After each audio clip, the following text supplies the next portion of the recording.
That we did.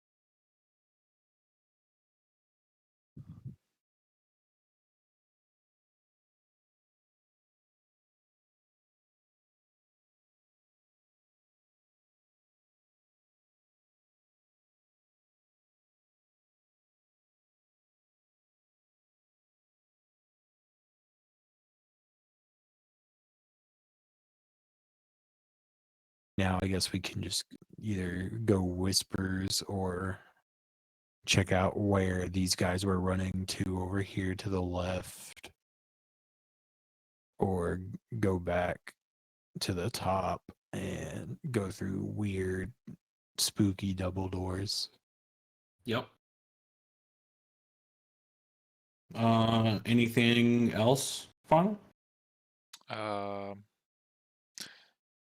there's a lot of dead goblins, and Dom has a body Mhm. pillow. Other than that, Yes. I mean, he pretty much covered everything else. We still have So to go back and get those slot machines.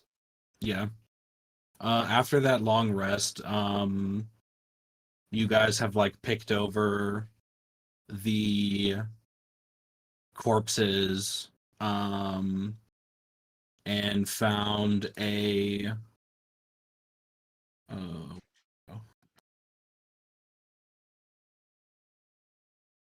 where'd it go?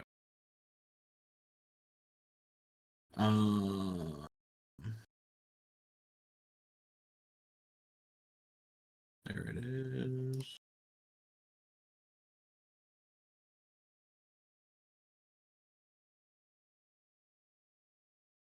Um, so during the fight, one of the goblins used this necklace to give orders to the robots. Um, That's a tesseract. yes. Um, I have a model of one of those. I'll pull it out. yeah. I'm pretty sure.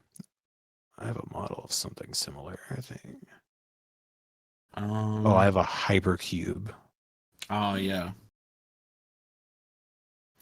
But that is absolutely everything. And you guys wake up after the long rest. And Oh, a tesseract is a hypercube. I assumed it was like some impossible geometric shape from your school Basically, thing. yeah, but like it looks like a tesseract, but a hypercube counts tesseracts because basically it's just a cube with a bunch of geometry inside of it. Okay. Like there's some that people have made that look like trippy, like kaleidoscopes.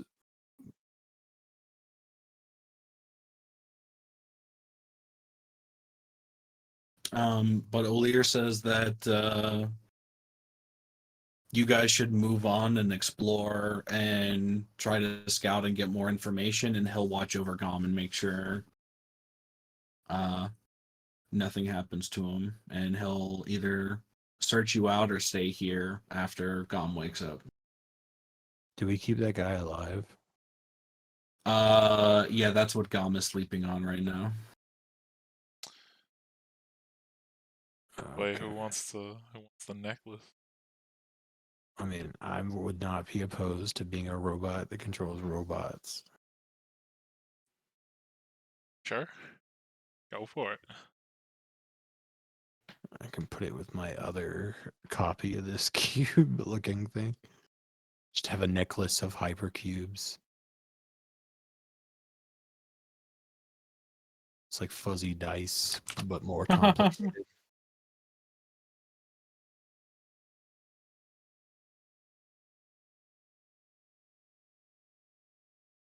Do you want to check out Whisper Room or Yeah, fuck it. Let's go check out the Whisper Room, cause yeah? I also vaguely remember a ton of enemies running over to where that bear pelt by the tables in the corner. I killed most Yeah, of them at you. range, but they had to be running that way for some reason. I mean, you can check that first if you want to. Uh, yeah, let's just do that while we're here, and then we'll go down. I'm gonna climb through the tables and wreckage over to here. Yeah, I mean, I think what is it? Pretty much from like here to there, everything is just crushed. Yeah, Yeah, from the gravity spell.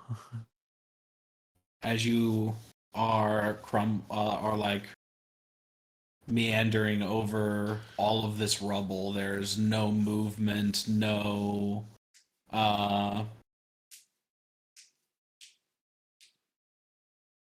like weird sense that there's any more enemies around here. Um yeah. Uh, see if Final will help me investigate for like any hidden doors or All right. secrets. Looking for Yeah, sure. secrets. I'll help him. 25.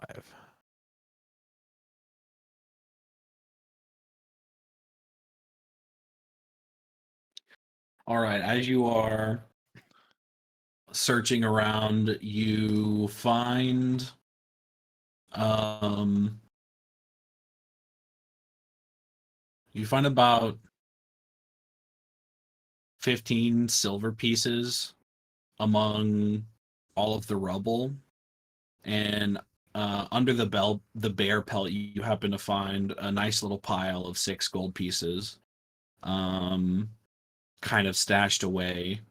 But you do not find any hidden uh, entryways, latches, hatches, doorways of any kind. Is there anything in these crates? Are they open or? Everything around you is pretty much rubble, and then the stuff like up here that's not are all empty bookshelves.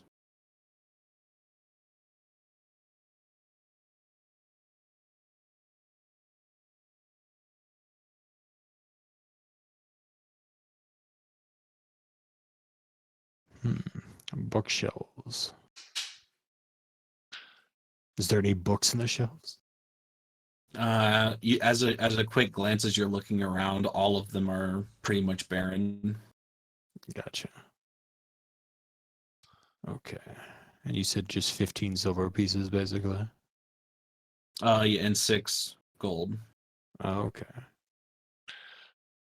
Sorry. I like spaced out. Let me ask, how high up on the wall are these like deer moose heads?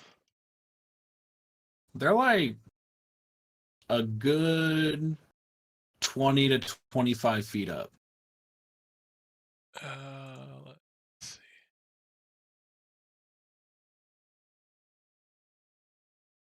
and they are fucking massive.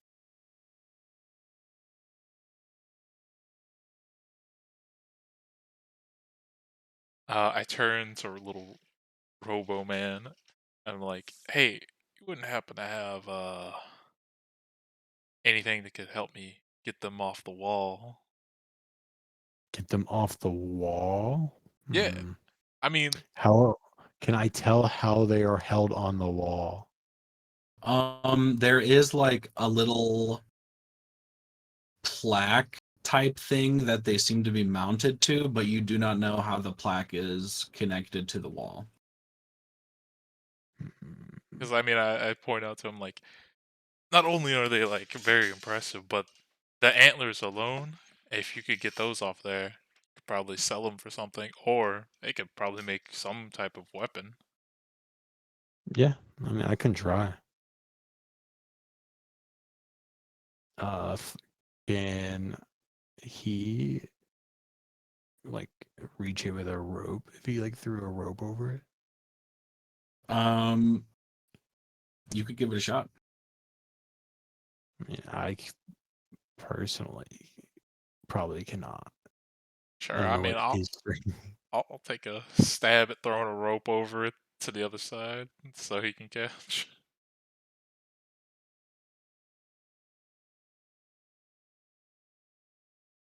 I gotta roll strength for that. Just make an attack roll at disadvantage. Uh, Can I give him guidance? that'd be a 17. Sure, if you want to. Get a Um, D4. roll that. Oh, nice. 21. Fucking with ease, you toss this rope over the neck of the large Okay. creature head on the wall.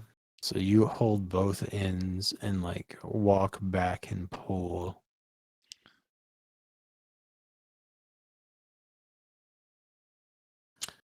Make a strength check. And then I'm gonna cast magnify gravity on it. I'm gonna make sure to like stand out of the way because I fully understand if I stand in front of it, I'm gonna get impaled. Right. Oh, the natural 20.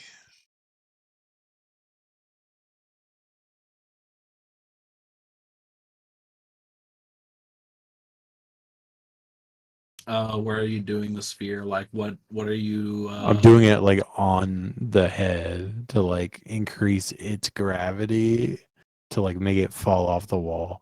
On the nose, at the bottom. Like Okay, yeah, no, I'll just fucking yeah, okay. Okay. I'll not make it more complicated than it already is. I mean, it's a 10-foot radius sphere. Like I Yeah. would like just not touch the wall. Okay. Um. So let's see. I feel like with increased gravity plus nat 20, we got it. Hopefully. Yeah, as you are wrenching this from the wall, it's a mighty struggle, and it starts to buckle slightly, and then the plaque snaps in half, and you only get like a couple bits of wood of the plaque, and the head of the beast falls at an extreme pace towards the ground, but then kind of like does a weird flip, uh, and kind of like tumbles Right, because it and falls lands out over of the here. gravity. Yeah, it like gets flung up into the air almost and like flies this away and lands over here. Is the thing still intact or is it like in I mean, it's pieces? pretty intact. There's a couple of chips in the horns here and there, like a couple of the tips are damaged. Um and like the general like pose that its neck was in seems to not be the same as it was, but seems pretty fine. Okay. I would like to walk over to the now downed thing and begin to try to cut off the horns at like the base. What are you using? Now, before I say that, let me ask because I can't exactly remember every detail about that, but the gelatinous cube that we had to fight, the vial of slime I got, was that acidic? Yes or no? Remembering back to the fight, yes, it did seem to the gelatinous cube did seem to have qualities of an acidic nature. Okay, then my first thought to be like to try would be pulling out the vial of slime I have that I collected and pouring it on the base and just pouring a little bit and seeing how it reacts, just a tiny bit, like if it starts to eat through it. Yeah, you pour it on, and it kind of sits there for a little bit. Nothing really happens. After like 30 seconds to a minute, you feel like, damn, man, this probably should have worked. And then all of a sudden, you like see a little bit of smoke and like a couple little bubbles, and it seems to be eating, but it seems like it might take a while to actually do its job.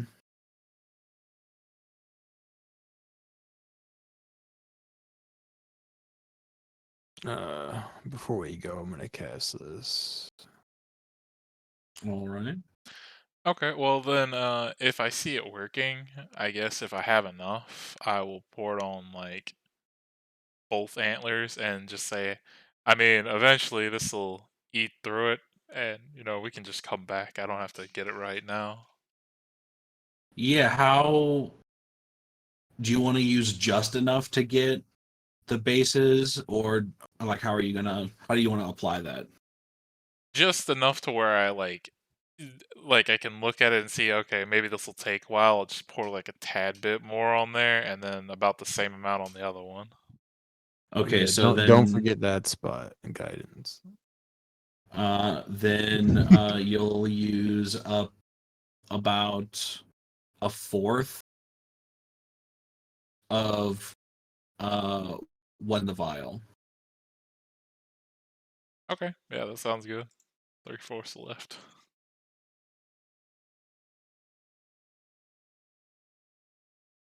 What would you all like to do? Well, once I get up and put my vial away, I'll be like, well, since that was since that's Guess we're over now, off to the whispers. yeah, let's go get our machines and whisper room checked out.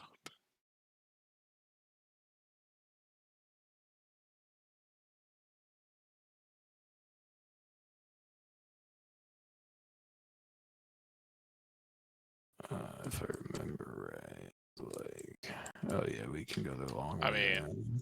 actually, we should probably go this way. I mean, do we want to unblock that door, or do we want to go where the door is Did we unblocked? block? Did we block this side? No, this side's open. It's the Yeah, I guess it's that we don't have to move stuff. We don't got Gom. Let's go this way. We don't have him to lift everything for us. I mean, I just flexed real quick. I mean, I just pulled that thing off the wall, with your help. But I don't think we were strong enough. All right, we're at the door. All right. As you open the door, you are greeted with a very bright room filled with tents and different campfires kind of strewn out around the room. After the door opens and you start to listen in a little bit, you hear uh like soft, harsh whispers Oh, uh here and there kind of emanating from the tents.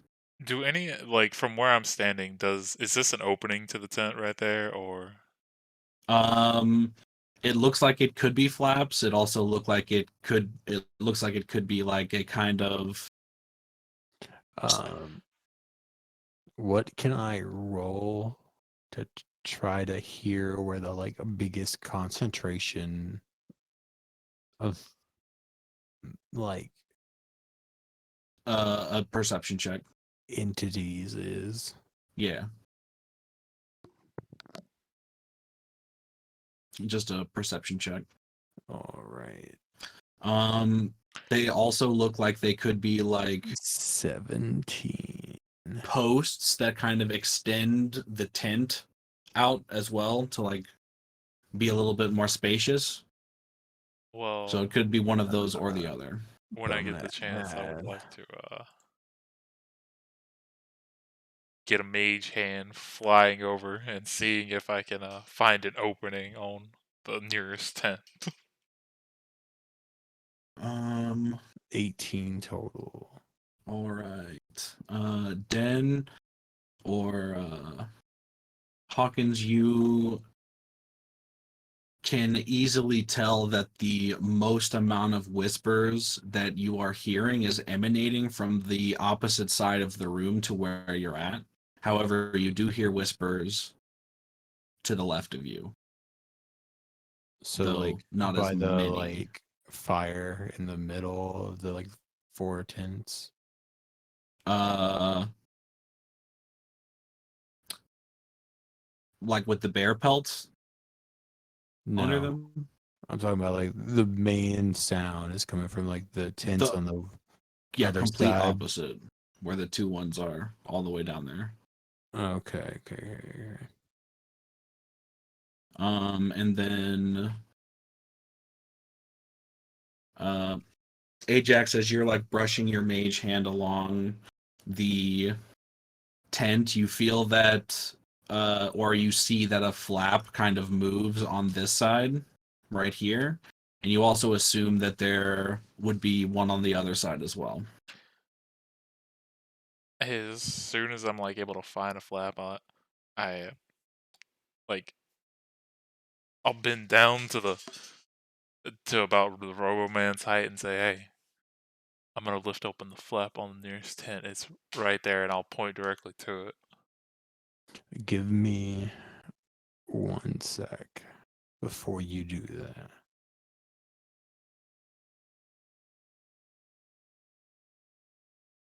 Before he does that, I want to cast sleep. Mm-hmm. Here. Okay.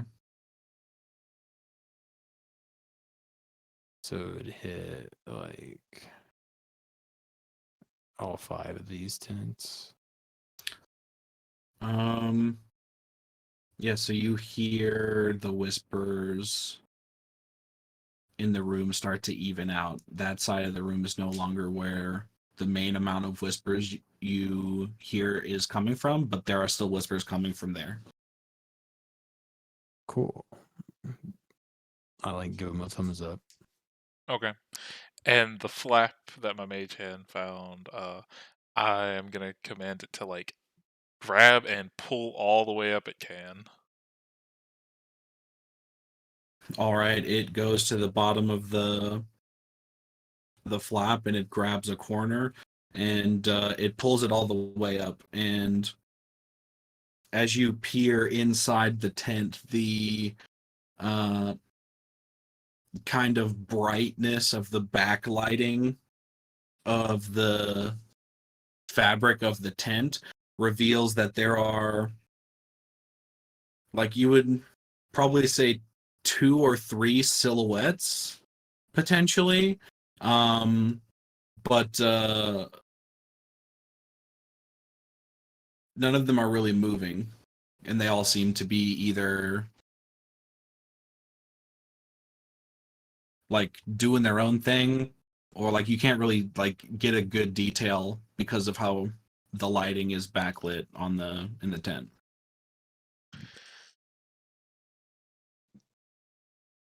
Since I'm still down at his level, I'd be like, "Do you see them in there, or is it just Do I? me?" Yes, you both of you see this. Okay. Yeah. I'd be like, "Should we tell them to come out with their hands up, or are we doing this the violent way?" Come out with your feet up. You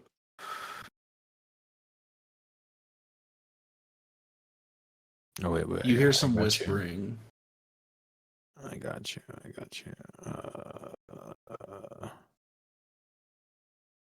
Bam. 20 Okay. intimidation.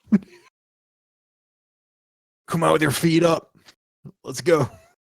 You hear some whispering, and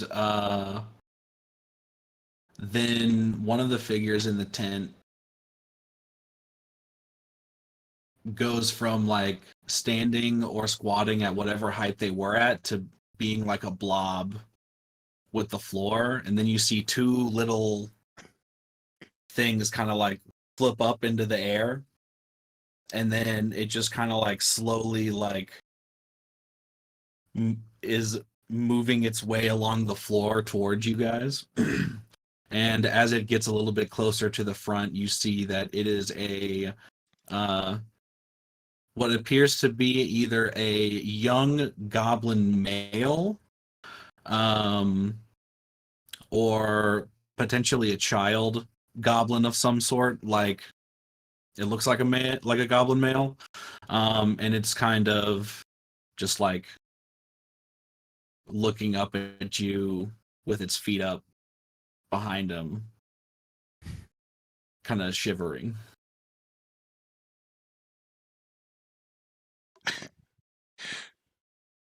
So we can clearly tell this is like it looks like a child. Yes. I'm gonna like whisper to Hawkins like, I think we might have murdered their parents. They tried to murder us first. I mean, I'm not saying that it's a bad thing. I'm just stating an obvious fact. Right, but we didn't murder them. I mean, yeah, I don't know what what you consider what we do, but I mean, I kind of consider it murder a little bit, at least from No, my standpoint. I'm talking about this kid right now. Oh no, I don't plan on murdering him unless he just pulls out a dagger and tries to stab me. Then I have, Yeah, right. Then just it's just cause. self-defense. But I was saying we didn't kill the kid, so it's fine. Can he hear this conversation we're having? Does he look any more frightened? Does he speak common? Um, he doesn't seem to completely understand, but he picks up words here and there. Did he pick up kill and parents? Yes. He didn't seem to react too much to that, surprisingly. Maybe his parents were abusers. I'm gonna pull out a piece of paper if I have one. I assume I have some kind of paper I can write on. Yeah. I mean, I definitely do. You've Okay. also been through rooms with books and papers everywhere. Well then, since I know my character probably doesn't have anything because I specifically don't have any like paper written down anywhere, so I'd be like, I turn to Hawkins and be like, you want to find out if he can understand Goblin? You have anything you can write down to him? Sure. I'll write "Hello World" on a piece of paper and like hand it to him. He looks at the piece of paper, looks up at you, like shrugs, and just stays there. Yeah, doesn't seem to be able to read it at least. I think we got the stupid one. I just put the other ones to sleep in the back. So I mean, if they're all kids, I don't know if they're going to be that big of a threat to us. We can probably just go about as we please. right. Do you want to? I hold my hand What? out for the paper from the goblin. Does he give it back? Uh, I mean, yeah, he would give it back. I didn't think he had it. I thought it would just kind of like flash to him. We Oh, okay. handed it to him. I'll pull out. I guess I have something to write with. I'll pull out. Do you know where your parents are or went? And like flash it to him or write out in common. Do you say it or show it to him in I'll say it and show it to him. When you say it, he just like points in like this general direction, And then when you show him the paper, he kind of blank faces. No. So he's saying they like ran out of this door, and this is where like we originally were. Yeah. That door's blocked off by like a whole bunch of machines. That's where all the Nice. machines are. Gotcha. Gotcha. You know, just as a like an off chance, because you know, who knows what There's these one fucking door at the goblins know. top. I'll try to speak to him in orc and see if he understands me at all.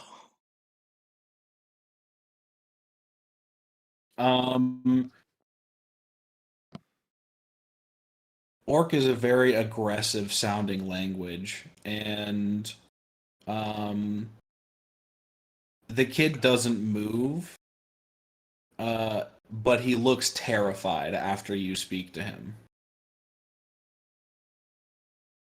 I'll Well, try gnomish. They're small. They might work. I gave it my best shot.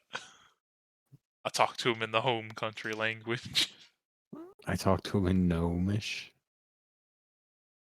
He kind of cocks his head at you to the side a little bit. I'd like both of you guys to make history checks. Oh, I'm good at that. Oh, good. I have a 0 in that. Double natural Nat 20. Wow. I am the smartest alive. You just really remember this thing. I get the Jimmy Neutron brain blast. Brain blast. You remember in one of your classes at school, like a gen ed course on like races and Did cultures. he go to school? That's final. No, I didn't do it. Oh, I thought Hawkins got the double 20. No, I got the No. double natural 20. You remember By the way, I was raised in a fucking village out in the middle of Hodunk, kind of nowhere. Yeah, he's So a half orc. A half orc warlock. you being an orc are well aware of being a half orc are well aware of goblin culture in that they tend to operate off of a like power based caste system where the strongest are the leader and his like strongest warriors, and then there's like general like warrior types, and then there's the majority of the population, which is like workers and grunts who just listen to what everybody else says. And then below that are the children. you know, not very much different from orc society. And you also know that the general workers and grunts do not fight. Only the warrior types do. Okay, well, with that revelation, I mean, I'll tell Hawkins. Yeah, I mean, if they're all children in here, they're pretty much harmless. But I don't know if this one's very intelligent, or you know, he's pretty much like a grunt. You know, if we give him a command, if we prove we're strong. Oh yeah, most goblins also don't speak common. They usually only know Goblin. their own goblin language. They might know another language if whoever their like boss of their clan is speaks that language. They'll learn a little bit of it here and there, but that's about as much as it gets for them on other languages. Let's peep this door. What is this door? That is a hidden door that y'all discovered when you were in this makeshift blacksmithing room. And within that tent, you find a group of 6 goblins with 2 adults and 3 children. And they're just kind of like, the adults are in between you and the children, and they're just kind of like chilling. Like they're eyeing you, like worried, but they're You're like, what the fuck's huddled in a going on? corner. They're just huddled in a corner, like freaking out. that you're just there. Just like ignoring them. I just go open this door, like, oh yeah, and then just walk back out. Yeah, they do not follow you. Yeah. We could ransack the place or just leave. I mean, as I walk by the little child goblin, is he still scared? I mean, he's gotten used to your guys' presence. He like Is he still trying to stand on his hands? he's not standing on his hands, he's laying down and like holding Okay. his legs up behind him and I, just kind of like laying on the floor. I'm gonna give him a fucking like, you know, that'll do fucking head pats as I walk by, and be like, you think the mage who, you know, you said you saw would do something about these people just living here and just hiding in this room? No. I guess he had all the other guys we killed here too.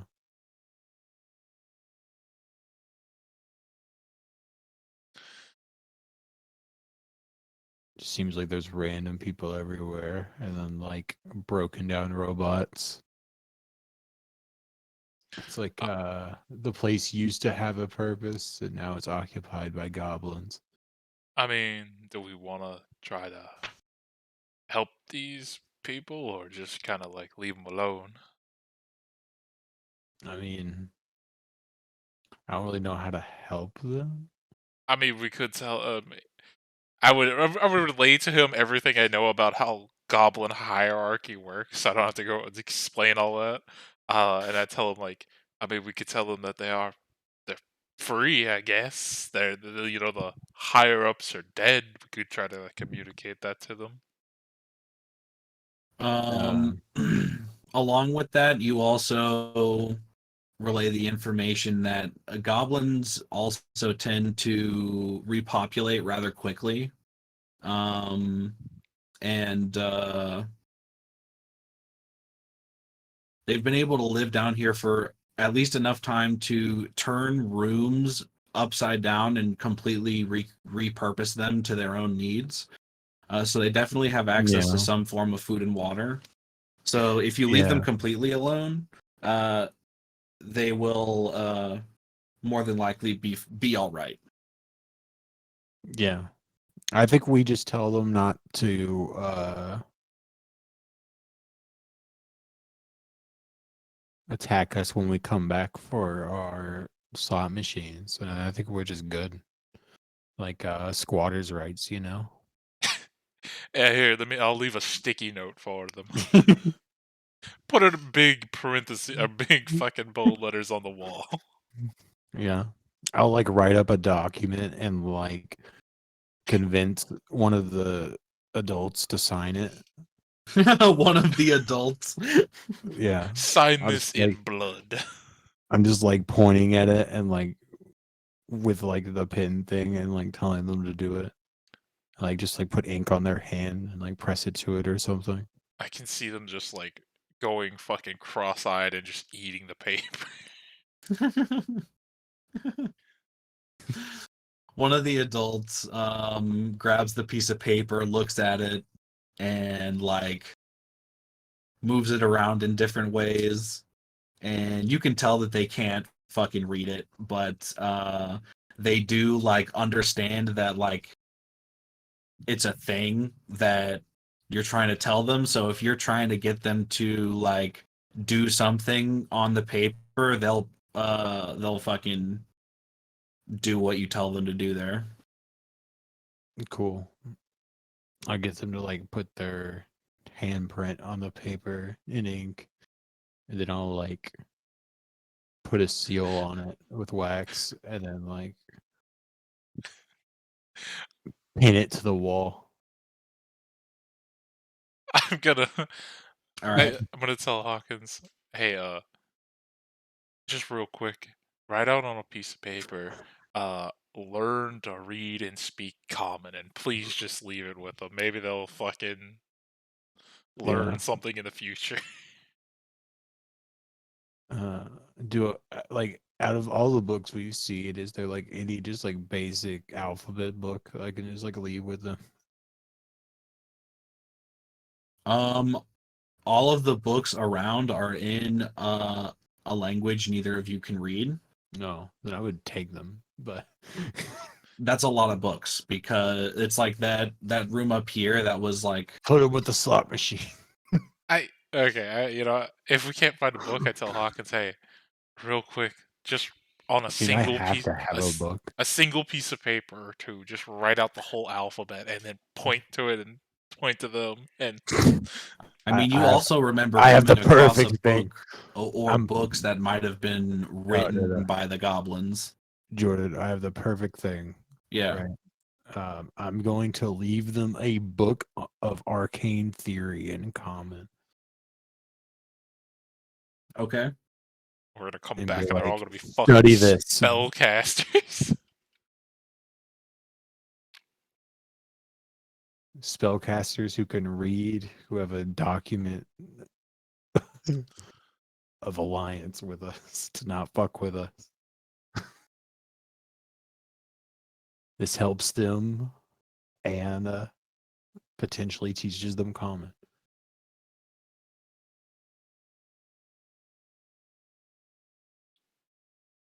I guess it can only help them if they learn common first, but I still suggest leaving it like sheet or two with just the whole alphabet on it. yeah, that's fine. I'll do that too. All right. There are now 3 separate documents nailed to the wall. So That'll the be book's their not nailed to the 3 wall. commandments. Or sorry, two documents and or no, yeah, no, it's 3 documents in a book. Yeah. It can be their 3 commandments and their Bible. Yeah. We start a knowledge religion for the goblins. Like I'll even like stay for a short rest and like give them basic alphabet, like yell it at them. We yell it at them. Yeah, for like an hour. Just like go through the sounds like bah. Glue glue. Like I the like fucking yeah, those I like YouTube gather videos. them all up and be like just go down the list for a while. Maybe one And of then them will like have a fucking brain blast. give them a book and be like, figure it out, and then leave. All right.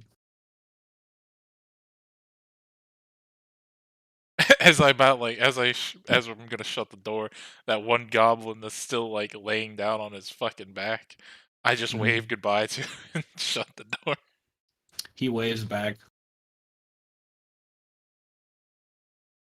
You know, he not like I turned to Hawkins. He might not be the smartest goblin, but at least he's nice. Yeah. Like after the fact of the joke, I thought about it, and like telling people to come out with their feet up seems to be a lot more disarming. Yeah, you're not wrong. They'll probably either come out prone or handstanding, either of which is beneficial to you guys.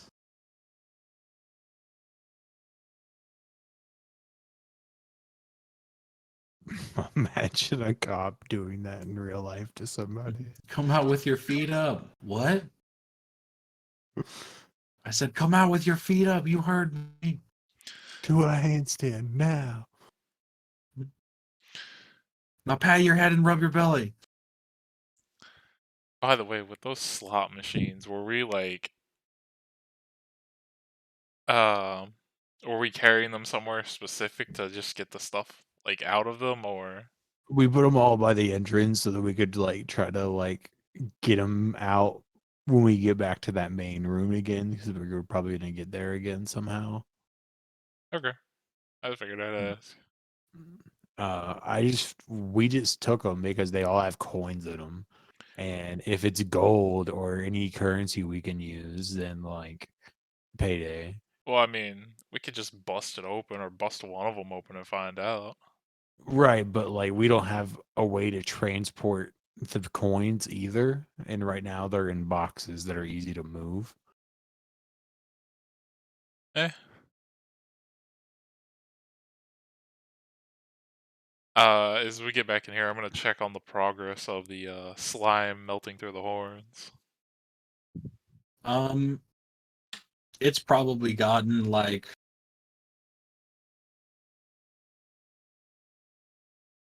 um It's been at least an hour.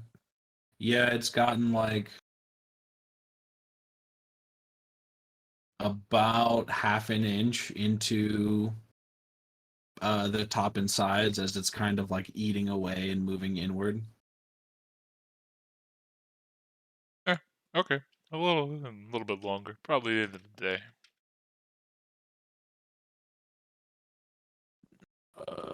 Stealth crack the door. So this door is not exactly a door that looks familiar to the rest of the complex you've seen so far. It seems to be like and carved into the stone and like recessed. And then on the left side of the door, there is another recessed carving with different slot holes. All of them seem to be empty. One of them uh, seems to be tesseract shaped.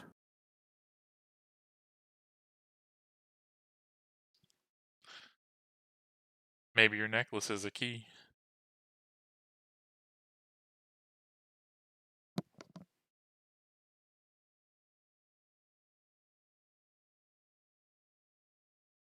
Okay. We could try that. Um, I will put the necklace in the little recess and see what happens. As you start to push the square thing into the square hole, um, it starts to go in a little bit, and then it actually starts to almost get pulled away from your hand into the wall. It doesn't go like all the way in. You can still like kind of get your a little bit of your fingers around it. But once it reaches that point, it starts to glow a light blue hue, and then the door recess kind of starts to shimmer and fill from the ground up with this crystalline kind of growth. And it seems very bright. You can't really see. Gotcha. Can't really see through it, rather. So, like, my only worry here is that if we open, is that there's been a lot of like transport doors. So if we do any more, it might like boop us. I mean, one of us could be the guinea pig and find out. Right. We also don't know if the key is going to come with us or fall out or do what. And we have party members here. I mean, I'm willing to be the guinea pig and try it out if you would like. I mean, if you want to, I'll stay. And then if it stays, I'll follow. Okay, I'm gonna try to open the door. All right, you go and put your hand up to it, and your hand just kind of slips in, and it's kind of a weird feeling where your arm is crossing, but like you still feel the other part of it, and it feels fine. Um, and you stick your head through and walk through, and Ajax vanishes for a bit. Um, Ajax, you find yourself stumble out of what looks to be a shack made of wood. on a kind of dock almost. Looking around, it's nighttime.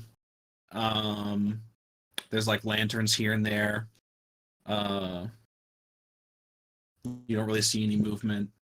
You can see this night sky above you. Um,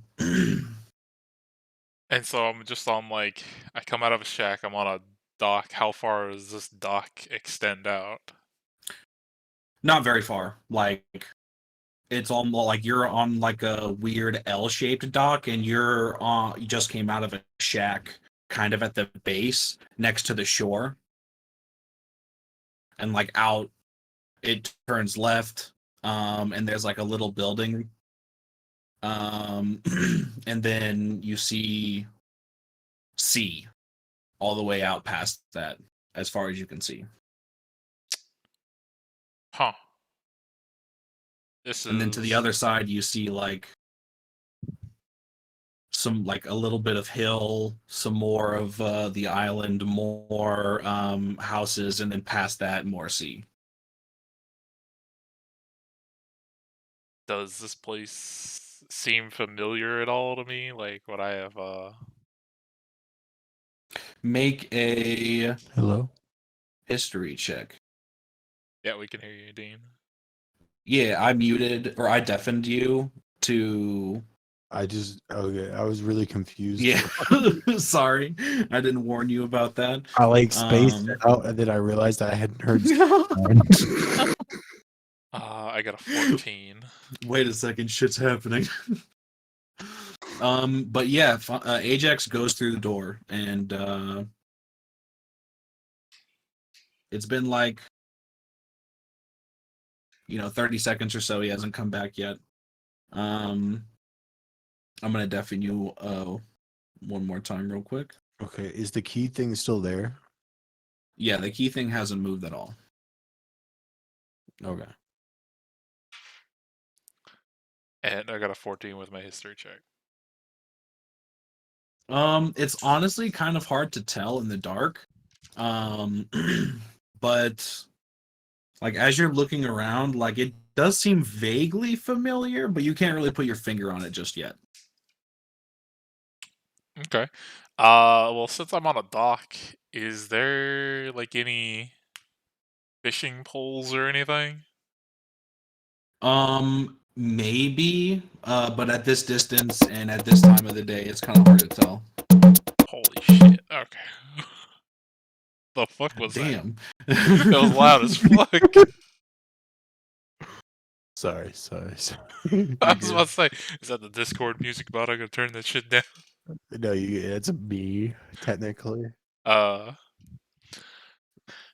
but yeah, I guess I'll walk out to the end of the dock so I can maybe see a little bit further down the shoreline. Wrong person. Yeah, you walk down the end of the dock, to. Oh, yeah, you're gonna have to turn them down a bit. Oh, it's fine. Um, so you kind of walk out to the end of the dock. I was wrong. There is not another like building out towards the rest of the dock, but as you get out here, you see like a little dinghy in front of you and to the left, and another boat kind of stacked on top of it, cocked to the side, and then it kind of extends another like 30-ish feet to your right, and then like another 50-ish feet to your left, with kind of like lanterns every little bit, some rope here and there. There is a fishing pole like all the way at the end, um, but it's not like cast out to anything or like being held up. It's just kind of like resting there. Do the snozberries taste like schnozberries? Okay. I'm gonna go. I'm gonna walk down to the end and make sure to grab the fishing pole because besides just casting it out while I'm here, I'm gonna. I want to take it with me. Uh, All right. but once I do grab it, I am gonna cast it out, see if I can fucking get anything while I'm walking along the dock. How long are you gonna wait? I'm gonna walk very slowly back towards the shack. So how long did it take me to get to the end of the dock? Like just a few minutes. Oh, it took you less than that. It took you like 45 to a minute and a half at the most. We'll say I walk at At a a like slow leisure pace pace. equal to me getting back to the shack. About like 4-ish minutes. Just a leisurely stroll. All right, so then while this is happening, I'm gonna deafen you final. Yeah, go for it.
Start to walk through the doorway, and as you walk through the doorway, let me.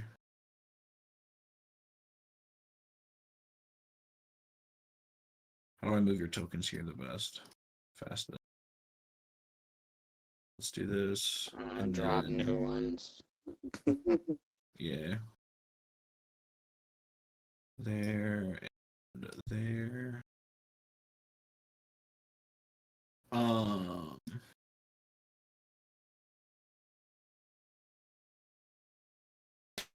So, as you step out of the doorway, you look around, you find. Oh, I need to still hit this button. Fuck. All right. As you step out and walk out, you come onto this like little dock, and you seem to have just like walked out of a shack. To your left, you see Ajax walking out towards the dock. Ajax, at this point, you haven't walked towards the left at all Okay. yet. So you don't have the fishing rod yet. To your left, you see Ajax and a kind of like dock extending that way, and then to your right, you see a little hill and some buildings.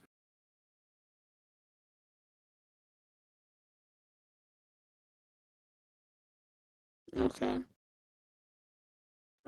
As I come out, if I saw him going this way, I would probably come up to the dock here and check it out. All right, you walk over to this dock area, and there's like a couple barrels around, some ropes, some crates, and Also, it smells of like fresh seawater, and everything around. There's like a nice breeze, and you can hear some like laughter and merriment being had in a building nearby. Um, but other than that, everything seems quiet and peaceful. And as he walks that way, Ajax, you are like now up here ish. am I supposed to be able to see anything? Um, Nothing. There's nothing like. I was just asking because I didn't. The map is just black for me. That's all I was asking. Oh, Does his token have sight? it should. It had it on the other map. Yeah, vision on.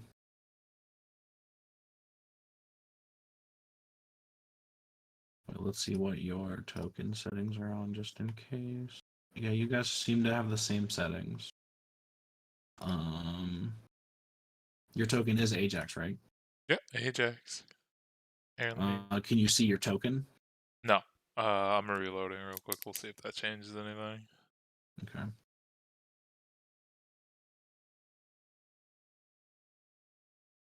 Everything look good for you, Den? Yeah. Nope, Okay. still can't see shit. I just have a lot of weird shadows because of buildings. He might just be standing in a weird spot. Where is he? Ajax is correct, right? Yeah. Yeah. Uh,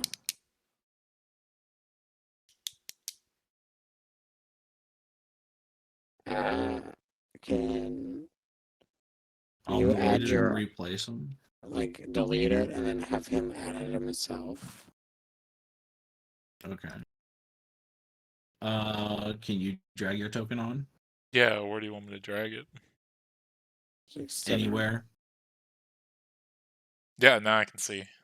Okay, word. You're around here. Still walking up to get the fishing pole. Yeah, that shit's weird sometimes. So at this point, you will have gotten your fishing pole and are walking back slowly and leisurely, waiting on your cast. And as you're like walking leisurely, you see that Hawkins is already here and kind of went the other way.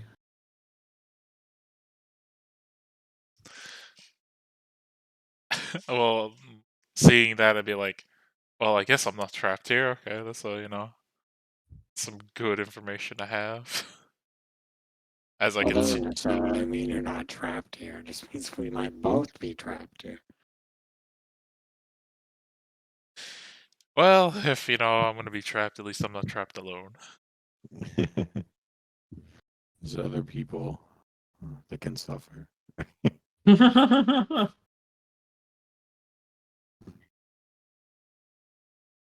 But in my leisurely stroll back, do I manage to catch anything during that time? Make a survival check. Oh, gotta reopen my character sheet.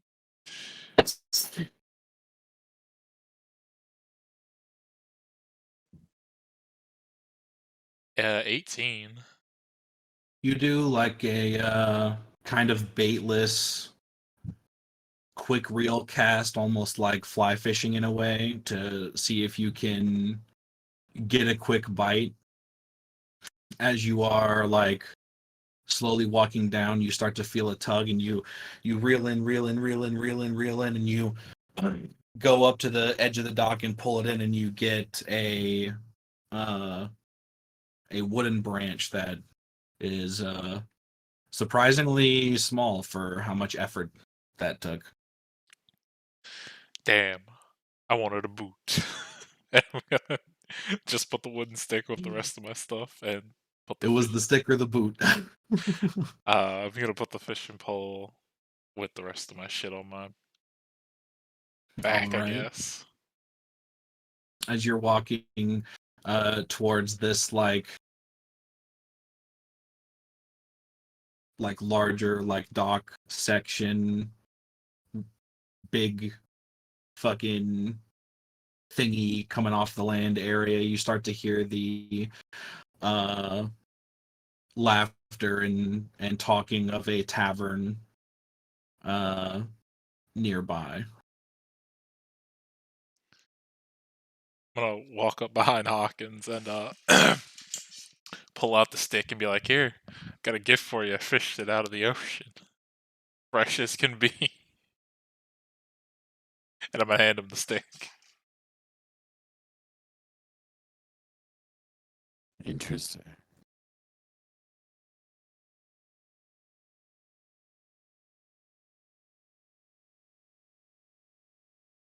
But should we go check out the tavern, or where we hear the noise coming from? Because I mean, at least that I means guess so. people, probably. Is it coming from above us or below us? It's coming like from your southeast. So like down here.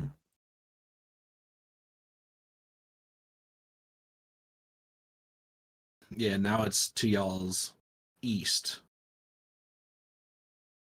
West. East. Yeah, east.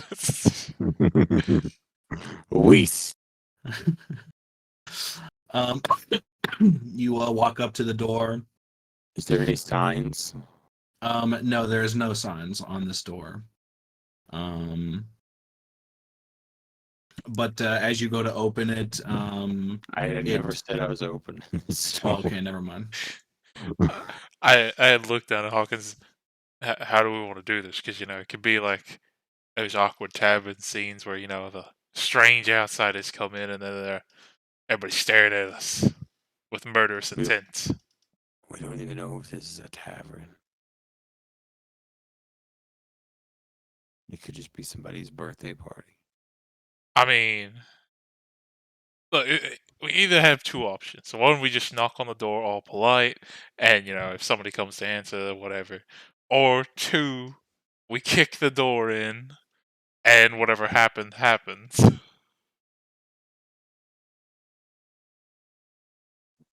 Or I guess there is a third option where we could just see if there's a window and spy on the people in there. That's fair. Although then, if we get caught, we look like the creeps. Yeah. I mean, we could just knock. And then, if we need to, just attack them.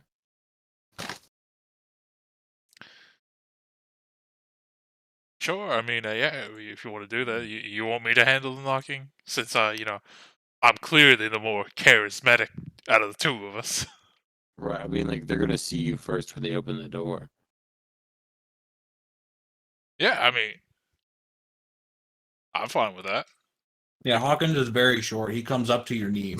So, like, whenever they open the door, they're going to look at you and then be like, oh, shit, Yeah, I mean, what's this robot with you?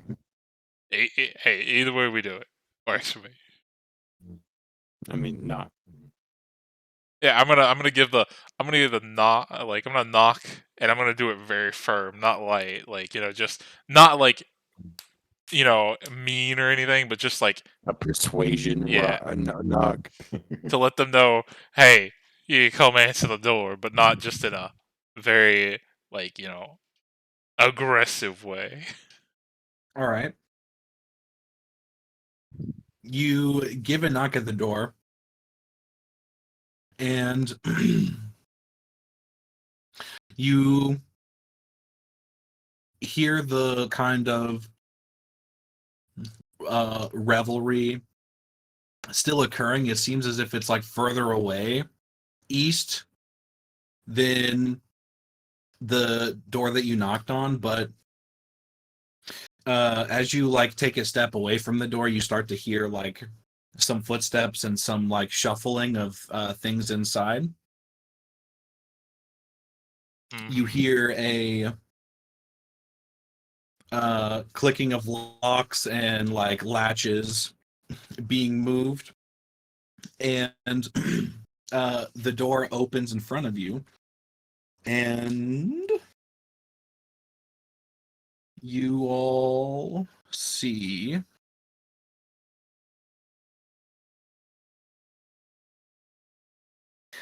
a kind-looking old man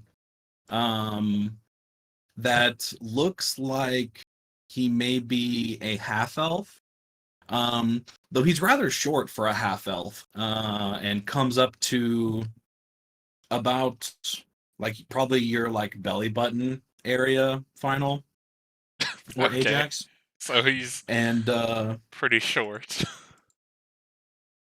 He looks at you, looks you well up and down, and you see his expression go from a bleak kind of almost sorrowful look to this elated large smile and he goes, "Oh, oh, thank the gods! Real people finally! Oh, please! Oh, come in, come in, come in!" And he invites you in to uh, this little building.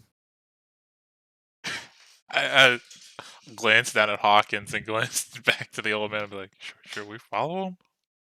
I mean, I would be rude not to, right?" I mean, yeah, I'm interested. He called a robot real people, so that's a good start. I mean, I'm like, I'd look down at Hawkins and be like, "I mean, little buddy, you're real people to me. I don't consider you a robot." Right. Well, I mean, I do have a human brain, so Yeah, exactly, real people. And I just, well, smack his shoulder gnome as I brain, walk past him. gnome brains. As you walk in, this building seems to be, excuse me, a very small kind of general store almost. There's a whole bunch of different like objects kind of strewn around in makeshift displays. And he walks behind the counter and pulls out a stool and sets it in the room, and then he starts grabbing some of the makeshift displays that are kind of smaller, and he drags them up to the chairs and kind of makes a little seating arrangement. And he invites you to sit, and he snaps his fingers, and a little kind of cylindrical brazier like floats from back here into the center and lights up, and a teapot flies off a counter, lands, and different elements start to be thrown into the pot magically. And he goes, "It isn't much, but this is really all I have to offer in the ways of hospitality at the moment."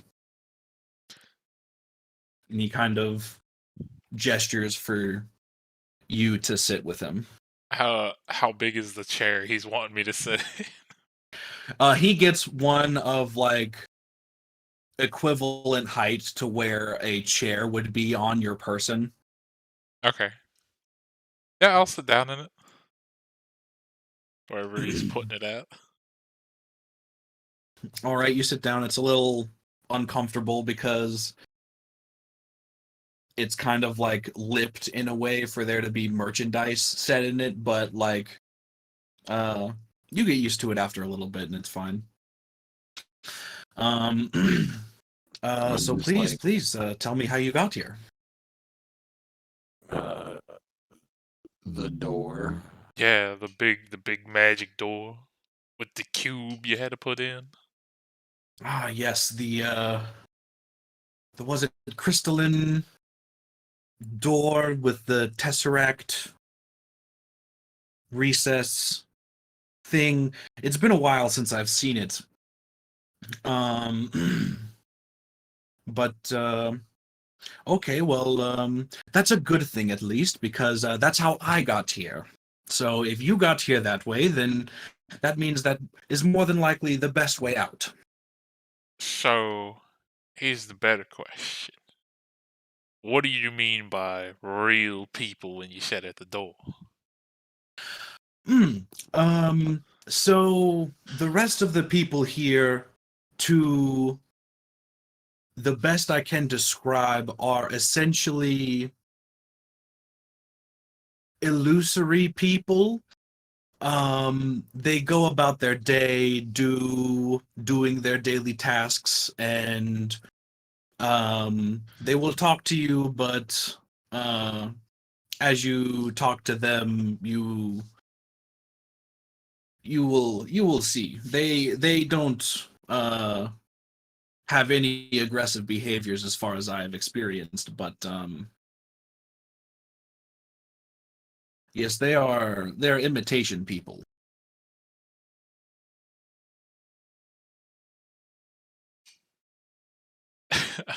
You'd be like, oh, I mean, I know what illusions are, but I mean, that's.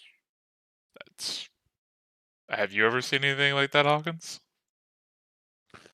Illusory people.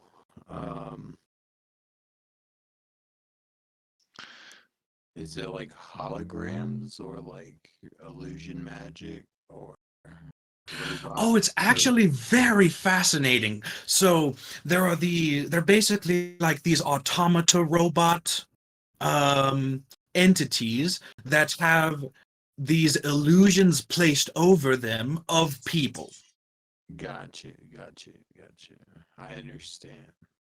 Westworld. Got What I'm picturing What's in my head. Westworld? it. Do you guys know?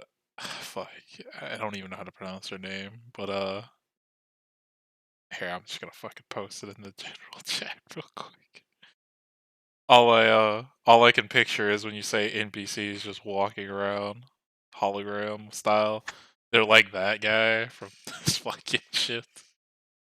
I am gonna watch this now. Basically, these YouTubers set up like I a whole love these like, guys. I've oh, seen a lot of I've seen a lot of their shit. it's I don't just remember this one though. nice day for fishing, ain't it? Just walking around NPC Oh style, yeah. like Omega NPC. But yeah. Yeah, pretty much. They have more lines than just that, but they don't have that many more. Um, but yeah, then I would turn to the old man and be like, "So you said that's the best way out. If that's the best way out, why haven't you left? And how long have you been here?" Ah, well, that second question I can't answer correctly. Because I don't exactly know. When you go through a doorway that may be to another dimension, demiplane, whatever, what have you, etc., the time differences between the place you were and where you are could be substantially different, minorly different, not at all different. Nor do I have a watch, unfortunately. So I can only go by the time of day, and counting days only does so much if you only have one half of the information. Well, let's say you had to Oh, take a best guess. just count the seconds, bro. how long? How many seconds can you keep track of? All of them. I mean, he's a robot, so I'm pretty sure he can maybe do it. Well, that's fair, but that's quite interesting and quite the talent you have there. I've never gotten the chance to meet a.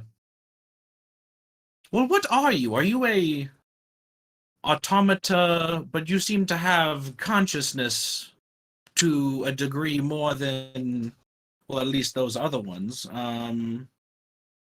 Are you like a person? I am a cyborg gnome. Ah, yes. So you're from the plane of law. Maybe. Oh, well, it's nice to meet you. I've never actually officially met someone from your race before. Um, but it's quite an honor to meet someone like yourself. Um, and also, where I've completely forgotten my manners. My name is Carniv. Well, Carniv. nice to meet you, Carniv. It's nice to meet you as well. What are your names? Hawkins. Nice to meet you, Hawkins. You can just call me Ajax. And nice to meet you, Ajax. Now, Now, to answer your first question, or the first part of that question, well, you see, when I first went through that door, I started to walk around, kind of understand the area I was in. I started talking to the people. When I came in, it was daytime, and they were going around about their duties. And Then, when I got my fill, I went back to the door, and it wasn't there anymore. Hmm. Well, let me ask you this: did you have any companions on the other side of the door? Um, I did. However, those companions didn't necessarily make it to getting the door working in the first place. So they were dead, is what I'm understanding. Unfortunately, yes. And how did they die? Well, as we were going through the kitchen and dining room and what seemed to be the large working rooms, um, there were quite a few automata, and because they didn't like to respond to English, or sorry, respond to common, um, there was a friend in our group who, um, shall we say, likes to work with action. And he started uh, a situation that began to fall out of control very rapidly. So I'm guessing he hit the robot. Yes. And then the rest of them got very angry with us. Well, we didn't hit the robot. They just let us go right by. Well, that's what I told him. Anyway. So, well, what I was gonna say is my working theory was if your people were still alive, they might have pulled the cube that you would have had to put in said door to leave you stranded. But since they were all dead, Well, ah, all dead to my perception. I was running very quickly and I called out, and a few were close, but they were very injured as well. Um, it is possible, but Did you you have know, goblins around? no, there were no goblins.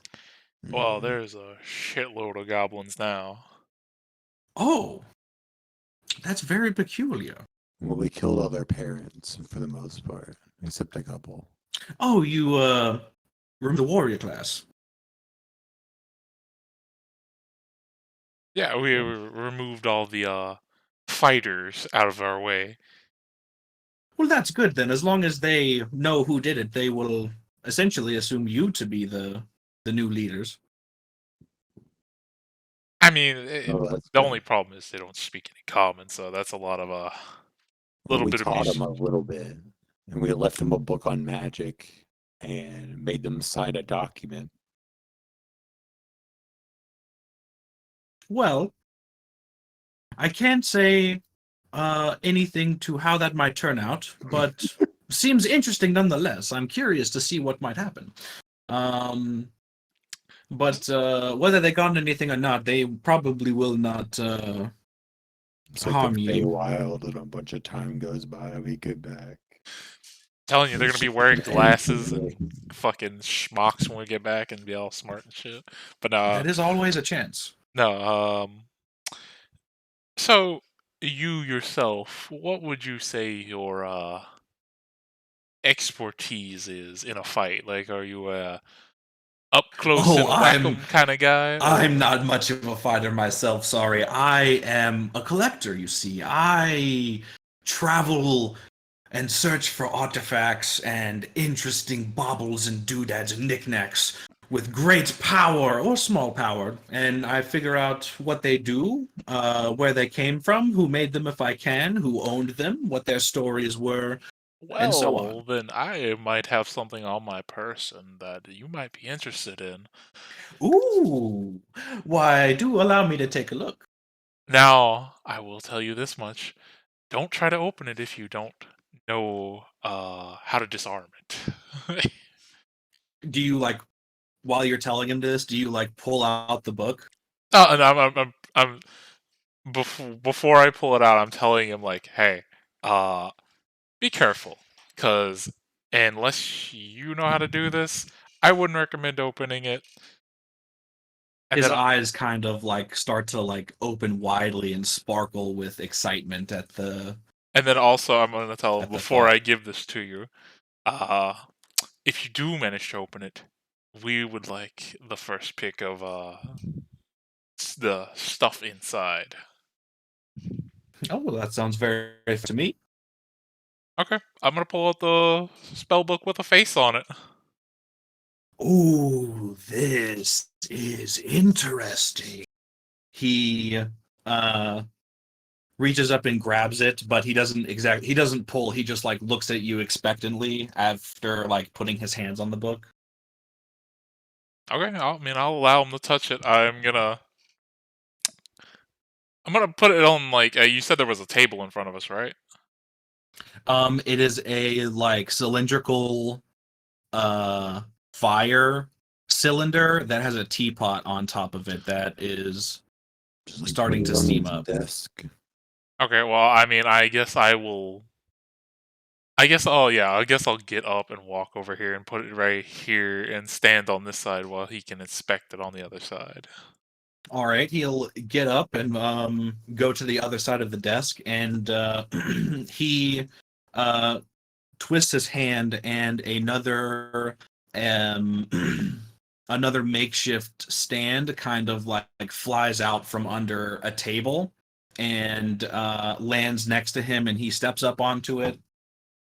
Um, and then he puts his hands down next to the book, and he reaches over to like a little bucket kind of on the left side of the table, and he pulls out a pair of spectacles and he puts them on, picks up the book and goes, yes, ooh, I haven't seen one of these in a long time. And then he puts it down, and he grabs his spectacles and shakes them up and down, and the glass in the spectacles flash green, and he's like, yes, this is an agonizingly bound spell book. These are spell books that tend to contain some potent magical spells, because they are essentially spell books of powerful casters that wanted to protect their spells from would-be thieves. So usually necromancers, or depending on the era, other schools of magic that were looked down upon at the time. um, things of that nature. Essentially, what you need to do is when you are holding up this book, it eventually will start to animate and become alive and have a personality. Um, and essentially, depending on its personality, you'll need to calm it down. And once it's calm, you'll be able to open it. If you can't, then all of the spells on the inside go off at the same time. Yeah, that's what Hawkins told me. We figured we called it a bomb, pretty much. Essentially, yes. And he pushes it back towards you. So I have to calm it down to open it. Did you want me to open it for you? Do you think you can open it? Oh, well, I've done it once before, but it was rather terrifying, I might say. I could give it another shot, but Well, let me that'll ask. cost you for sure. Let me ask you this much: if it begins to animate and we figure out like what personality type it has, can we stop it from being animated and put it away until we decide what to do with that? Or is it just it animates and then it's either going to be calmed down or it's going to explode on us?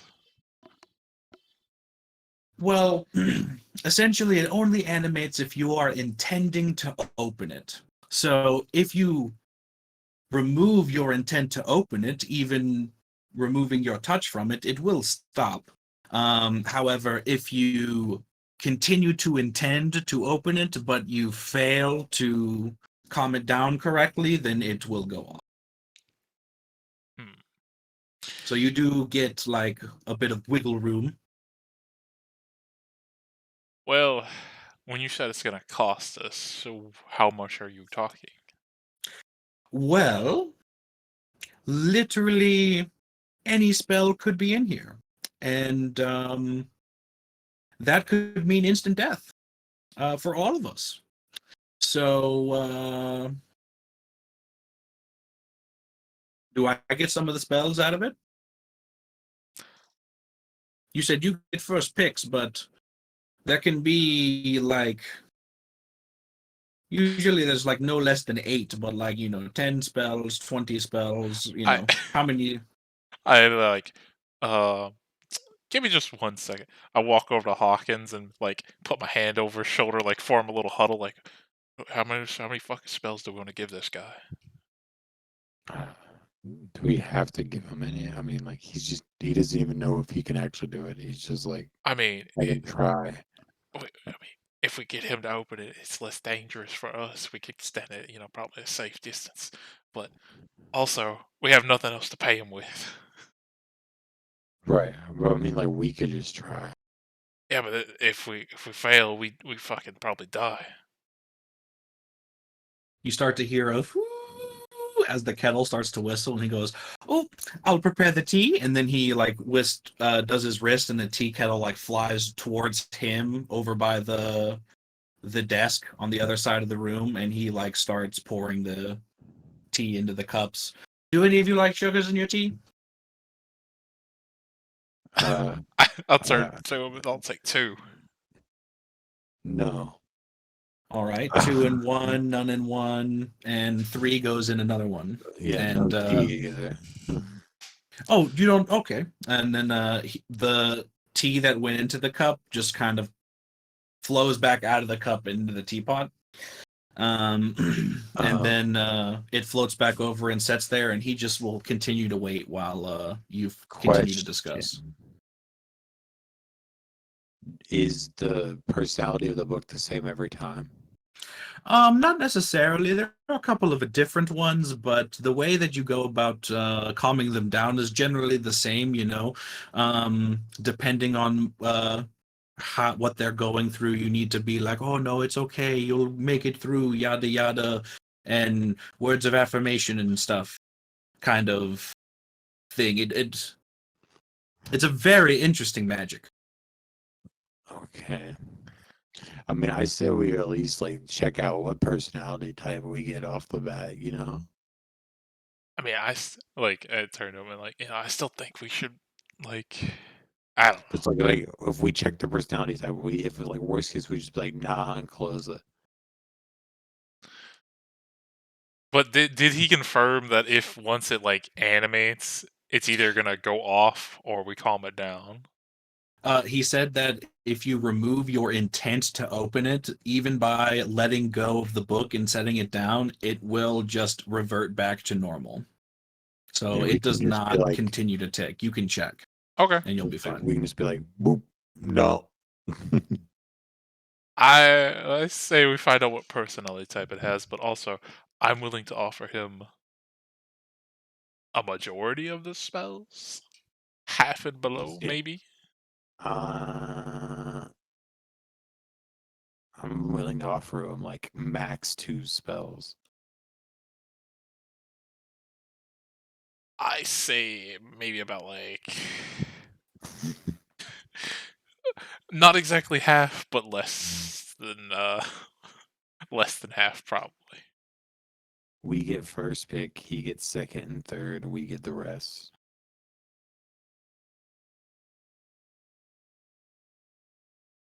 I look over to him and tell him we That's like we're gonna check this first before we.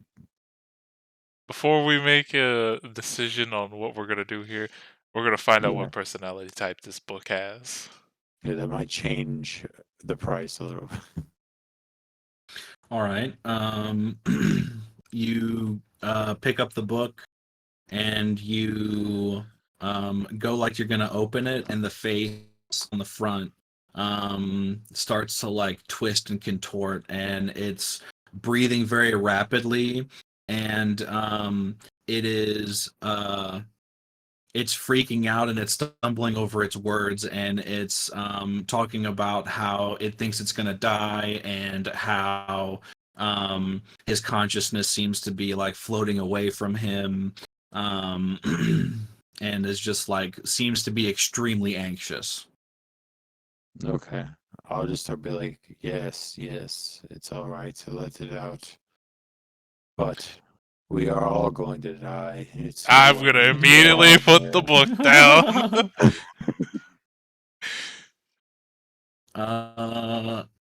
Yeah, so I could make you roll charisma, but yeah, do you want to actually do that? What? Put the book down? No, what Den is saying. I don't know who went up to grab the book. I would have went up to grab the book. All right. You you like set the book back down on the counter, and it's like still like hyperventilating and breathing and like talking about death and stuff, and then it like slowly like starts to harden back up and stops moving again. I'm gonna look over to Hawkins and be like, you know, if the book's freaking out about dying, I don't think the best thing to tell him is that we're all gonna die. That's just gonna freak him out more. Uh See if Carniff chimes in everyone's and says, "Well, fine. actually, it really kind of depends on the person and how religious they are. You know, that outlook can really change how you feel about the afterlife." But if we're all always dying, then it doesn't matter. But I mean, you also gotta consider there are some people that if you do tell them that, they're gonna get really sad and depressed if they're already more sad and depressed. Maybe.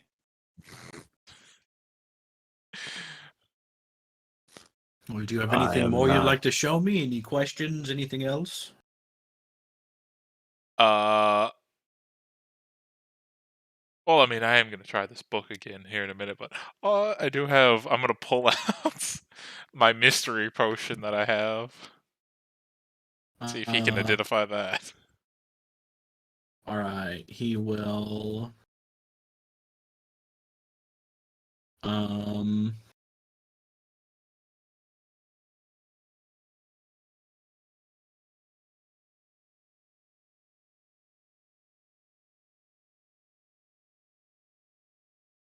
He will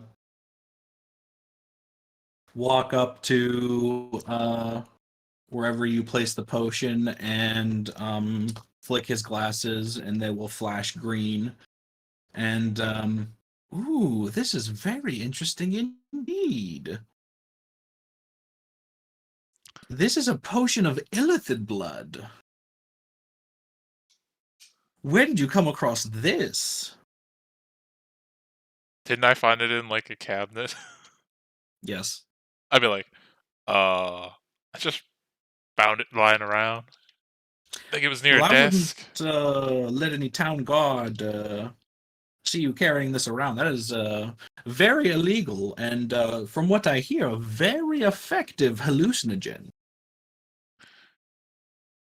Hallucinogen, you say? No, I'm kidding. Oh, why I'd ask him why is it illegal? I would probably not know what illicit blood is. Hey, the man doesn't like it when people can just trip balls when they want. I mean, where I come from, that's not uncommon. Well, the man doesn't control every area, but in the places that he does, he doesn't like that. So the six pack of potions, right? Mm-hmm. Are the potions just random potions? You want to show them to him too? No, I just was asking that question. They all look to be of the same kind of potion. Interesting. Eh, I'll take one of them and like hand it to him out of the pack and be like, "You want a magic soda?" Magic soda. Sounds tempting. He'll take it from you and flick his glasses at it. And he'll say, "Hand me the rest of that thing." Okay.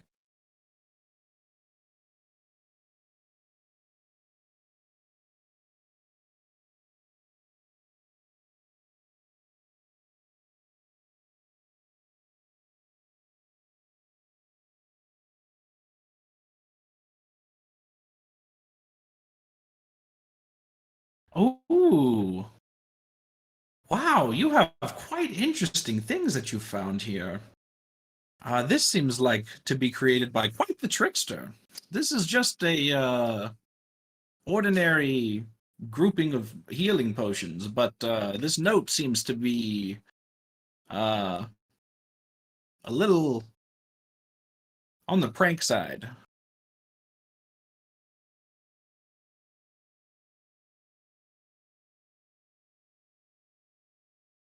And he'll hand them back over to you.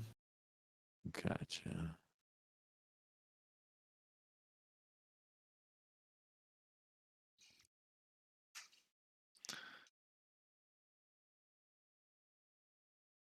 Can who has the copper coin?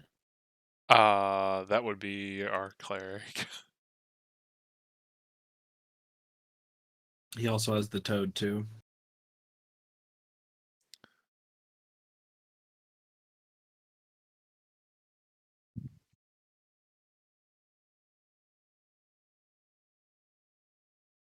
So I I'm gonna look at the old man and say, okay, look, since you have experience dealing with these books, I would like you to attempt to open this. And depending on how many spells are inside is how many we're gonna divvy up between myself, Hawkins, and you. But you will get at least two. But we do get first pick. Hmm. I'm willing Interesting. to go more than two, but it depends on how many is in there.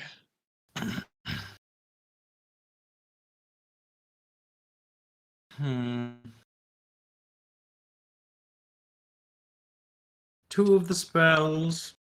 Can I like roll persuasion? 'Cause Yeah, roll persuasion. Guidance. All right. I should be good at this, fucking 20 in charisma. Holy shit. D4. Yeah, you got a 10. Hmm. While tempting. Or wait. I got this.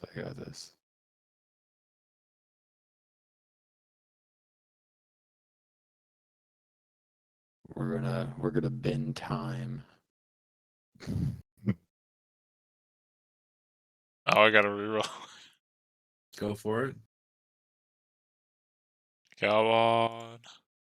Another 10. Fuck me.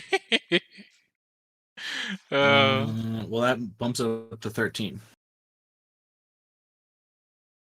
Um, while a very tempting offer, that seems a little dangerous at the moment. How about this? If you can get me out of here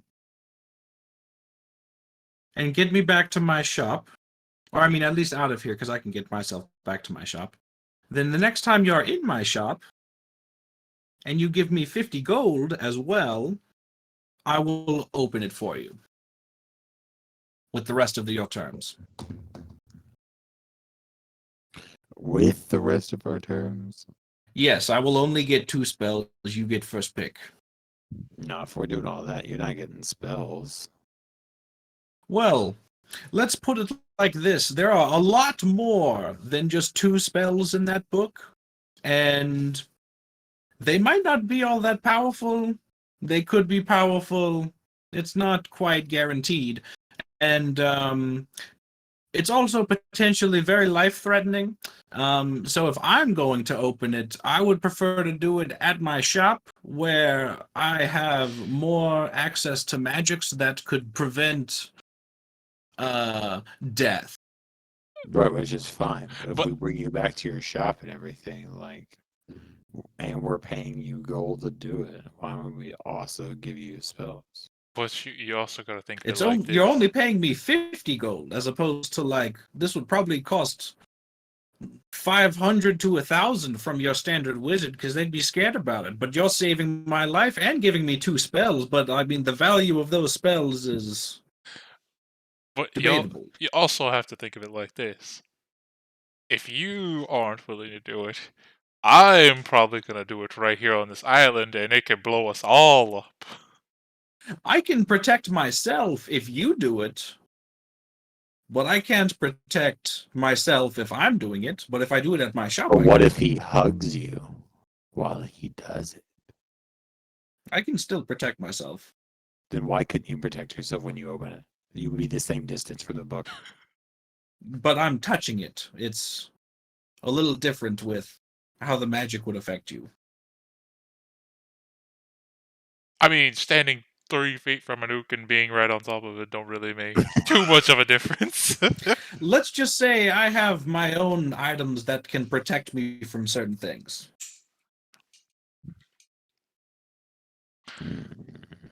I You what? I don't know.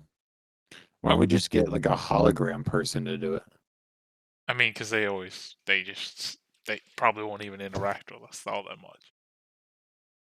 Hmm. But you know what, Hawkins? If you feel so inclined, I think you and me could do it. Right here, right now. All right, you take the lead. Okay. I'm gonna hold up the intent to, get the book animated again. All right, you start to try to open the book, and the book starts to freak out, and it is like very anxious about death, as well as you continue your intent, it looks at you and doesn't recognize you at all, and starts to freak out more. What do you do? But hey, calm down, little book. It's okay. Tell us what's wrong. Tell us your troubles. We're here to listen. Roll a persuasion check. I get advantage because Hawkins is technically helping. Yeah, I'm gonna give him advantage with the phrase a cleric once told me death is like taking off a tight shoe. All right. Roll with advantage. Fucking Jesus Christ. All right. Would he still have guidance? Sure. You know what? Fuck it. 14. We're not doing anything else anyways. Second chronal shift. Roll it again. My God. 11 plus One. 4, 15. All right. So you start to try to give it words of calm and and security and safety, and then Hawkins hits it with that killer line from that cleric he met one time, and the book starts to like take a bit of a couple of deeper breaths, and it's starting to calm down a little bit, but it's still a little weary. It's still like kind of antsy. I would ask the book, is there anything else that is bothering you besides, you know, what you've already told us? Is there anything else that we can help you deal with? Roll a persuasion check.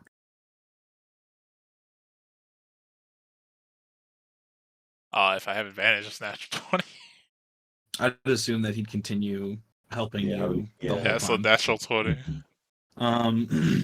So as you continue to ask it questions about its state, it starts to like take deeper and deeper breaths, and after about another like 10 to 15 seconds of it taking deeper breath, it takes a big inhale and then a big exhale, and the straps that are holding the binding of the book tightly together loosen up, and you peel open the pages of the spell book. Awesome. I would say, I'm glad we could help you through that book. Hey, we're here anytime. It doesn't respond to you, so you like flip it back over, and its face that was once contorted and horrified is now calm and serene. Well, cool. We helped the book. I would flip back over the pages now and see what is written inside. It is written in a language that you do not understand. After like No. holding it up to my face real close, I'd be like, Hawkins, can you read this? Apparently, I'm illiterate. Can I read it? You hold it up and you get a lot of very, very familiar arcane, almost like arcane blueprints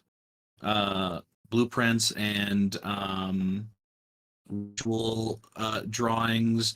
Though the original language it's written in, you also do not recognize, but you recognize that all of it seems to be spells of arcane nature. Um, and once you translated it, you would have instant access to all of those spells. It is a familiar language in the sense that you've been seeing it around as you've been walking through the dungeon.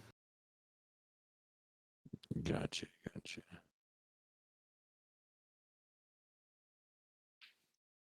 So this is the same language we have been seeing, but we have to either learn this language or translate it somehow. I would look to the old man and say, you wouldn't happen to have any, collected any stuff that was in the language back in the other part that you and us came from? Would Yeah, you? you ever comprehend languages? Yes, I can do that. There are also items that can do that for you. Though that one I don't necessarily have all the materials for handy, so I would have to charge you to use my materials for it.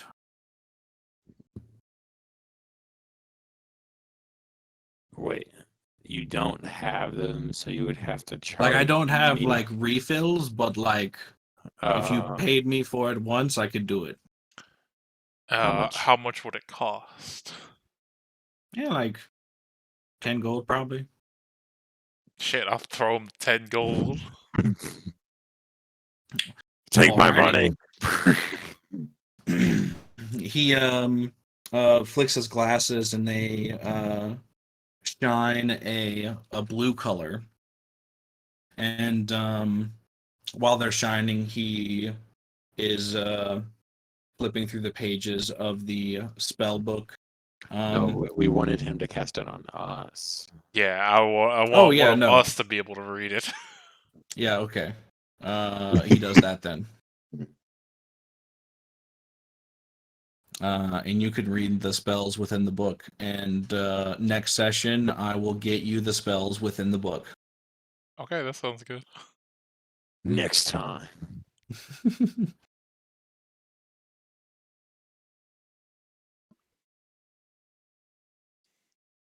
Um,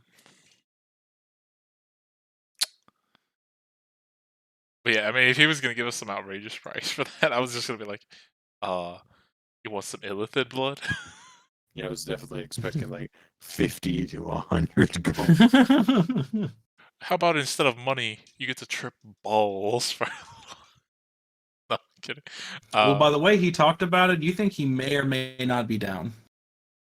We probably could have just offered that for the book. Like, hey man, we'll give you a hit of this illithid blood fee. Nah, man, I was ready. I was ready to fucking either blow up or open it, one of the two. Just finger of death.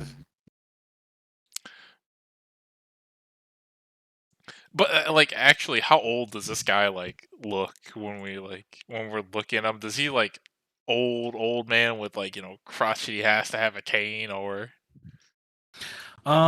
He's not that old, but he's not that far off. Okay. Hey, he did say he wasn't a fighter, and he said he had magic items. Yeah, he referred to himself as a traveling collector.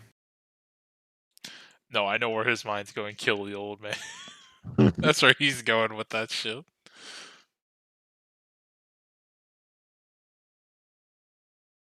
Uh, but Yeah, he could have been lying though. I never know.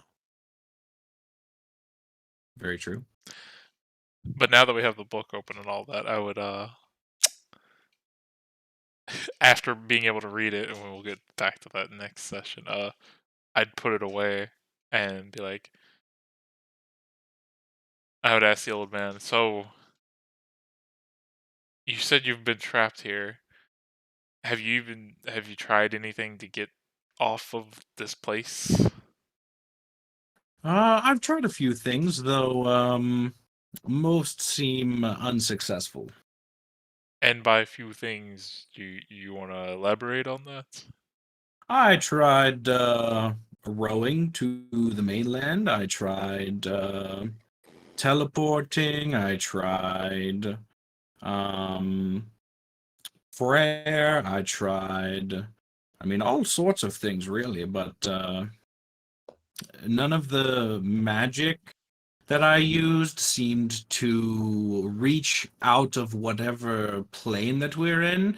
And once you go so far out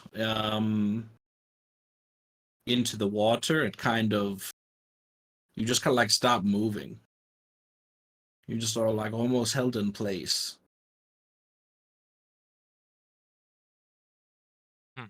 That's weird. Mm. Also, are you? I would look at him and be like, are you aware that there is from at least what Hawkins told me, like a magical man that watches everything we do in here? Speaking of which, The man from the illusory pad Yeah, thing. yeah, he's got like some holograms of himself when you first come in this fucking tower. I remember meeting him, yes. Well, yeah, no, like he's Hawkins actually saw him. He's like sitting around and he's still alive, sitting around somewhere watching us currently. Ooh. Okay. Interesting. How did you do that? I look down to Hawkins and say, "You want to tell him, or you want to keep that?"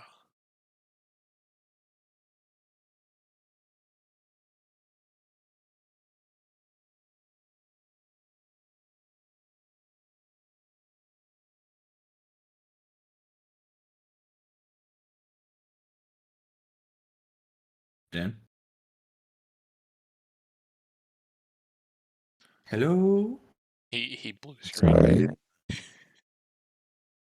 Amber came home and was talking to me. Oh, Apparently, I word. missed a bunch of her calls. Um. Uh. Carniv is asking how you saw the guy watching you. Yeah, like I was telling him that you saw the magic man sitting in a little fucking whatever plane watching us, and I was asking if you wanted to tell him how you did that, or you just want to keep it to yourself. Oh, I did it through divination. I scryed him. Ah, very good. Impressive. Well, slightly ominous, I would say. Um, can't really think about it now, at least. Well, you just gotta think of it this way: if you were ever in peril in here, he would more or less probably let you die. So he really doesn't give a shit, probably. Mm, I mean, you're not wrong, but I've had it pretty good here for a while. So it's it's an interesting difference there.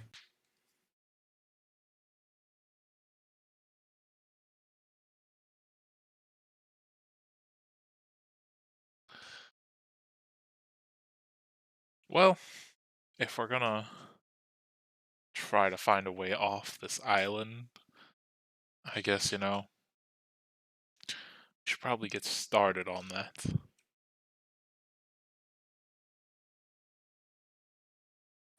That's fair. Honestly, I should cut it short a little bit. Because I got told I have to work in the morning today. Yeah. Yeah, I mean, we could stop it there. Yeah. They That sent us works. home early and then told me I had to come in at 7 a.m. on my day off. Damn, yeah. That sucks. By the way, what software are you using to change your voice? Oh, I have a mixed board. He has a Loop station. yeah, a piece of hardware that's like $500, Oh, damn. $400, $300. I don't remember exactly what its price was, but you can essentially have 3 different or 4 different tracks that you can record into and then loop over and over again to like build. Yeah, I can also do a pitch bend. Well, hold on. Let me Yeah. let me see if I can open up mine. I was thinking you were having a piece of software because that's what I have. I have voice mod, which Yeah. See, I can have do voice similar mod as stuff. well. Yeah, I haven't messed with that. I just have like ring modulation and stuff on this, so I'm like messing with that.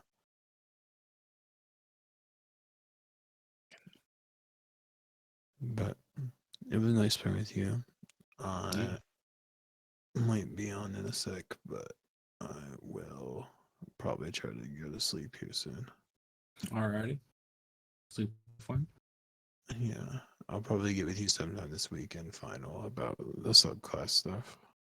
Okay. Yeah, that sounds fun. I know tomorrow I'm gonna be busy for most of the day. I gotta take That's final for one of my classes, and then I've got a crawfish boil to go to. that's cool. You can just like message me if you're free. I'm off during the weekends usually.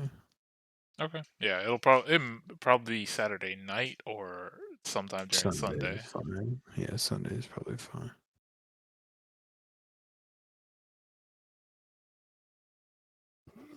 What was good playing with you guys?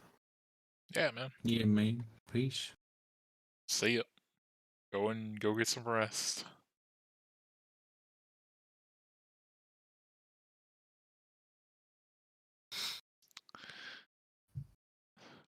So out of game, Mm-hmm. how many spells are we actually gonna be getting in that thing?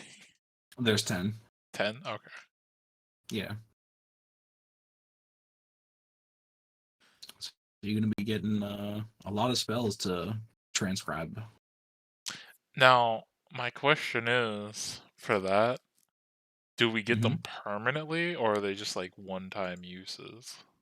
If you transcribe them, you get them permanently. Okay. Huh. See how that works. Though that'll cost a bit of gold for the magic paper and ink. But once you do that and then copy the spells into whatever way you keep track of your spell list, then you got it. Okay. We'll have to see what ones work well with a warlock. Yeah. There are probably some nice ones in there for that. Hopefully so. Hell,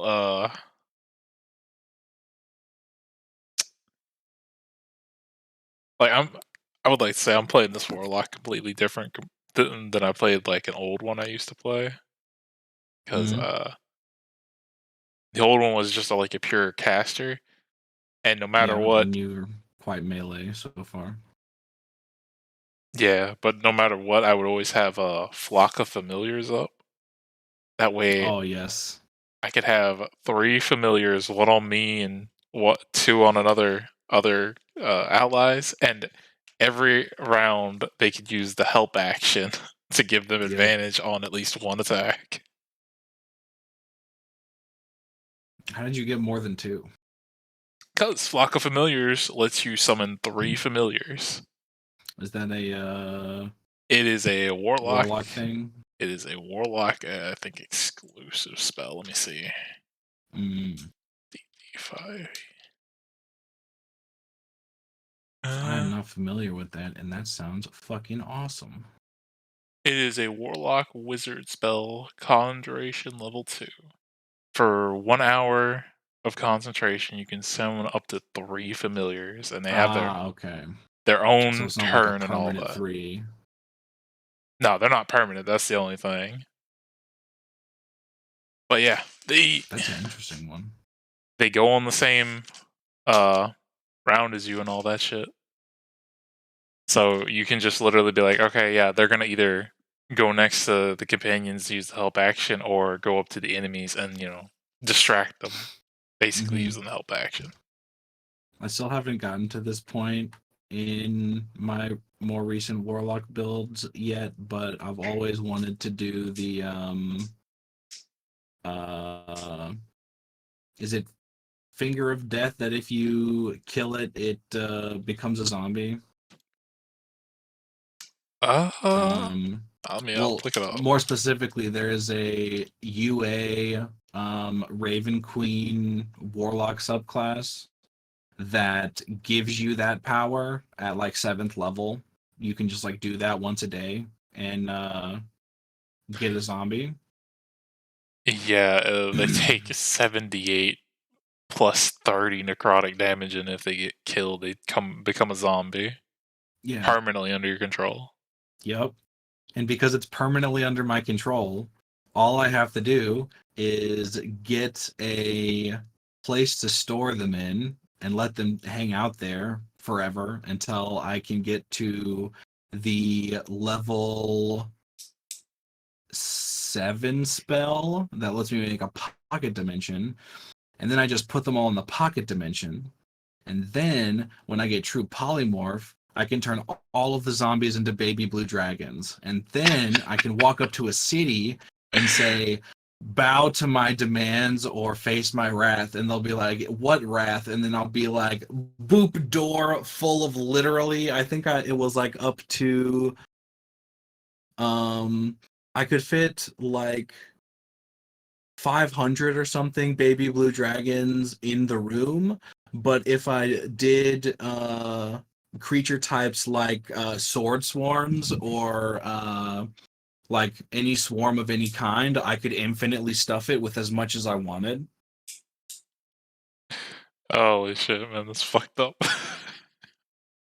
Oh, It is, and he fought with the fucking spear and darkness as his like main annoying shtick to be a frontliner because he was an elephant man. Uh, did you also know that if you play by the rules as written, you can technically turn yourself into a if you're a wizard, you can turn yourself into one of any of the dragons or Yes. whatever permanently, no matter what. No like spell Yeah. required once you get it done. Yep. I found that shit out. That was like crazy. It can be undone, though it's equally as hard to do it as it is to undo it, so Well, the simplest way I would say to do it, because technically when you would die, your soul would be vaulted again. If you have clone casted, you could clone yourself. if you do it that way, but you got to make sure you turn yourself into a thing that can also do that. Which Well, isn't really hard. You just got to pick a dragon that likes to do magic. Well, technically, I think because wouldn't it still work like this, where if you're still your basic wizard, you clone yourself, you let that clone build, and it's your regular body, and then you put a glyph of warding on another clone thing, make it like huge pot, and have it start forming a dragon in there. You off yourself once that dragon's complete, and you transfer your soul into that. Once you die as a dragon, when you couldn't you just vault your soul to the other clone? You could, but you could also just true polymorph, which would technically be an easier method to get that done permanently. And then once you're a dragon, especially if you're an ancient dragon, you can just fucking polymorph into a human and then go learn those spells and then do that as an ancient dragon over and over again. And once you have the clone or homunculus that knows clone, you can essentially just make a copy of yourself and tell it